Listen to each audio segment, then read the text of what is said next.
మోటోకి పొటోటోకి తేడా తెలియని ముఖ్యమంత్రి అవునా కాదా? వ్యవసాయం చేస్తాడా? తెలుసా వ్యవసాయం? సౌత్ నార్త్ కొరియాలో కిమ్ ఉన్నాడు. అక్కడ నవ్వితే కొడతారు, ఏడిస్తే కొడతారు. మీ ఇంట్లో ఎవరైనా సరిపోతే ఏడిస్తే కొడతారు. మీ ఇంట్లో ఏదైనా మంచి జరిగితే నవ్వితే కొడతారు. అలాంటి జిమ్ ఇక్కడ ఉన్నాడు. మనకు మొన్నటి వరకు అందరూ ఇబ్బందులు పడ్డాం. ఇప్పుడు ఆయన వస్తే దారంతా చెట్లు కొట్టేశాడు. అవునా కాదా?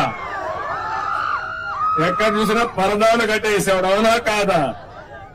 ఎక్కడ చూసిన షాపులన్నీ మూసేసేవాడు. అవునా కాదా? మా వాళ్ళు ఒక చిన్న తప్పు వేశారు, కార్పెట్ వేశారు.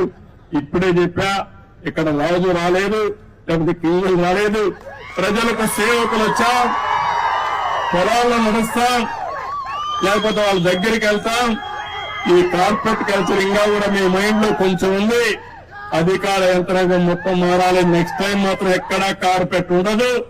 ఉంటే కార్పెట్ వేసి వాళ్ళపై యాక్షన్ తీసుకుంటా. ఈ రోజు మీరు చూస్తున్నారు, కొంతమంది అడుగుతున్నారు, ఈ వయసులో మీరు ఇంత కష్టపడుతున్నారు, ఇంత గట్టిగా మాట్లాడుతున్నారు, రహస్యం ఏంటని అడిగేవాళ్ళు కూడా చాలా మంది ఉన్నారు. పట్టుదల. నేను అనుకున్న పని సాధించాలి. నా తర్వాత నా పేరు మీరు గుర్తుపెట్టుకోవాలి.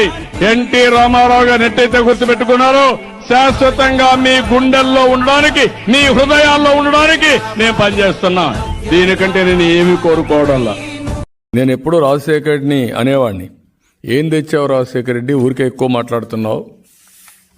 నేను ఆరో తీసుకొచ్చిన ప్రాజెక్టులు తప్ప నీ ప్రాజెక్టులు ఏమి వచ్చాయో నువ్వు ఎక్స్ప్లెయిన్ చెయ్యి, ఎంతమందికి ఉద్యోగాలు వచ్చి చెప్పబోయే ఒకసారి, నేను వింటానని చెప్పేవాడిని. కానీ అతను కొంచెం సిగ్గుపడి, ఎక్కడైనా వచ్చాయి కదా ఉద్యోగాలు, సంతోషపడు అన్నట్టు మాట్లాడేసేవాడు. ఒక్క ఛాన్స్ అన్నాడు. జ్ఞాపకం ఉందా? 2019లో ముద్దులు పెట్టాడు, జ్ఞాపకం ఉందా? తల నిమిరాడు, జ్ఞాపకం ఉందా? చెక్కిళ్ళన్నీ కూడా చేతి పెట్టి సవర తీశాడు, జ్ఞాపకం ఉందా? తమ్ముళ్ళు అయినాక ముఖ్యమంత్రిగా ఏం చేశాడు? బాధుడే బాధుడు. అవునా కాదా? గుద్దుడే గుద్దుడు. ఎవరినైనా వదిలిపెట్టా. నా దగ్గర ఒక రింగ్ ఉంది. మీరు చూస్తే ఏమనుకుంటారంటే ఏదో మంత్రాల రింగ్ కాదు, మాంత్రికులు ఇచ్చిన రింగ్ కాదు, పూజలు చేసి తీసుకున్న రింగ్ కాదు.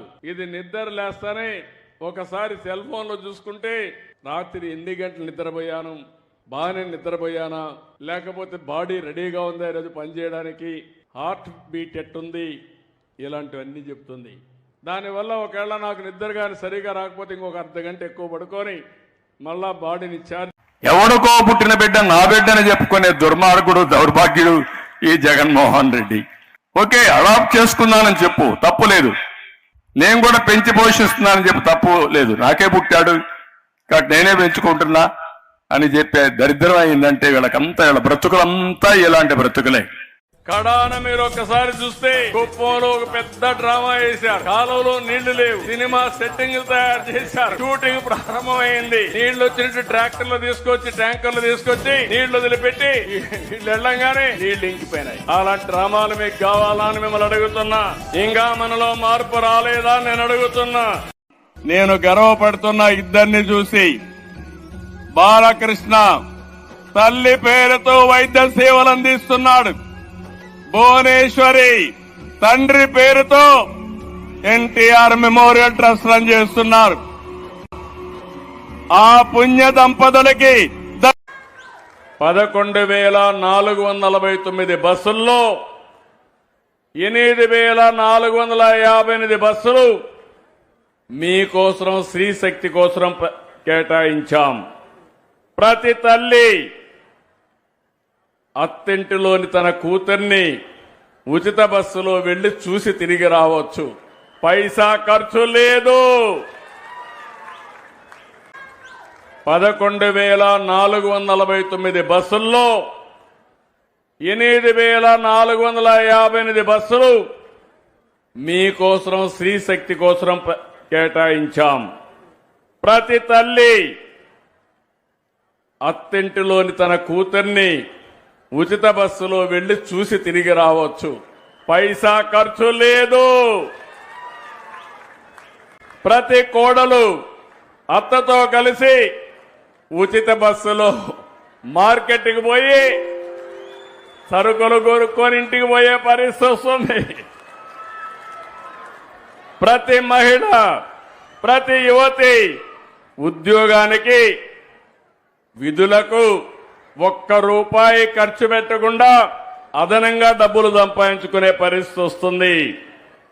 వృద్ధుల హాయిగా స్వాతంత్ర దినోత్సవం సందర్భంగా ఆర్టీసీ బస్సుల్లో ఆడబిడ్డలకు స్త్రీ శక్తి పేరుతో ఉచిత ప్రయాణాన్ని కానుగ్గా ఇస్తున్నాం. Palle Velugu, ultra Palle Velugu, city ordinary express, metro express బస్సుల్లో మహిళలకు ఉచితంగా ప్రయాణించవచ్చు. ఉచిత ప్రయాణంతో నెలకు ₹1000 నుంచి ₹2000 వరకు ఆడబిడ్డలకు ఆదా అవుతుంది.